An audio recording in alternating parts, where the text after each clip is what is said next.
If you're anything like me, you've seen the videos of fathers doing their daughter's hair online. Today I'm going to teach you how to do it. To begin, we're just going to do a simple braid. This really works well on 2-year-olds, 4-year-olds, any age group that's young and kind of antsy.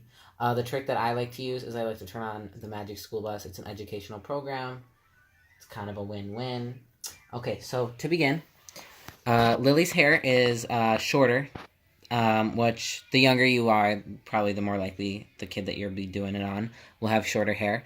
So I like to do 2 braids just so that it stays throughout the day. So you want to grab, for your first portion, this is kind of your starting portion. It's going to be your biggest chunk that you grab. So I like to grab from like the top layer, you want to make sure that it's kind of along the lines of like the hairline. And so what I like to do is I like to do that.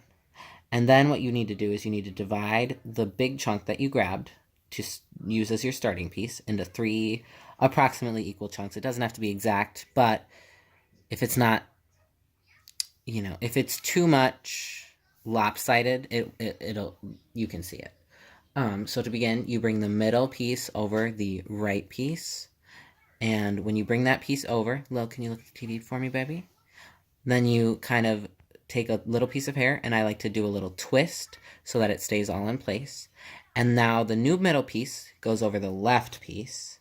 And then you do the same thing. You grab a chunk of hair, just a little bitty chunk, and then you take the 2 pieces and you twist them together. And then I pinch. And now the other middle piece, the only one that doesn't have a pair yet, you take that one over to the right, and you grab a chunk of hair and you twist it and pinch. And then you grab the middle piece and you pull it over the left. So essentially it's just a pattern where you are pulling the middle piece either to the left or the right, and then you combine it and you twist. And a really good thing about this is you can chalk it up to Anna braids, Elsa braids, whatever Disney princess or superhero or whatever the kid's into. Super useful. I'm sure Thor at one point had braids. That's probably pretty cool.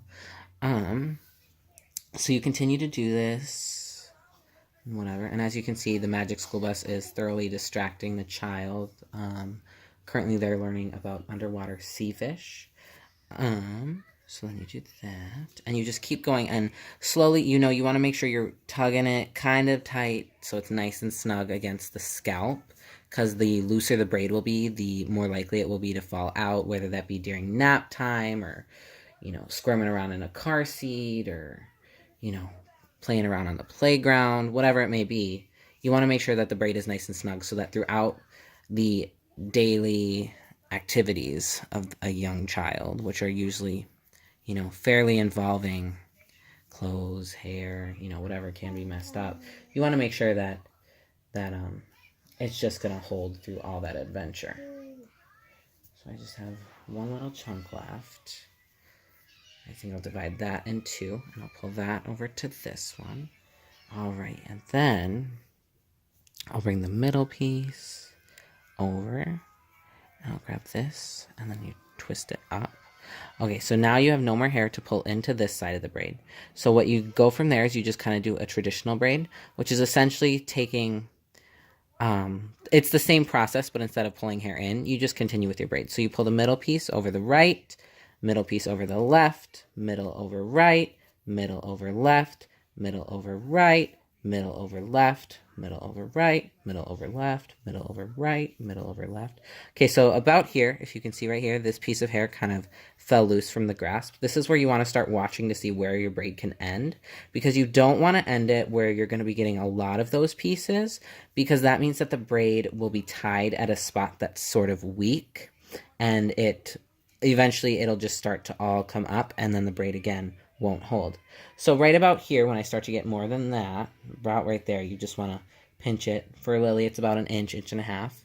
And then we have these handy dandy little ponytails. They're similar to rubber bands, but they're lighter on the hair, so they're made of a different material. And they're nice and colorful, so kids love them. And then what you do is you just tie it like a regular ponytail. You twist it around, and then you pull it around. And then you take this, and you flip it again, kind of to make infinity symbol, sort of, and then you pull that around, and you want to just, Usually I do this 4 to 5 times. It kind of depends on what style you're doing. But because Lily's hair is just in this tight, small little braid, you just want to make sure it's nice and tight so that, again, it's all about holding throughout the activities that the kid does, as well as being able to use this as a hairstyle tomorrow, when the braids can come out and then she's got, wavy hair, you know. All right, so then that is one side, and then in order to repeat the other side on a small head of hair, you would just do the same exact process, but on the left side. This method also works if you want to do it down the top for just a singular braid, and it works perfect, doesn't it? All right, thank you.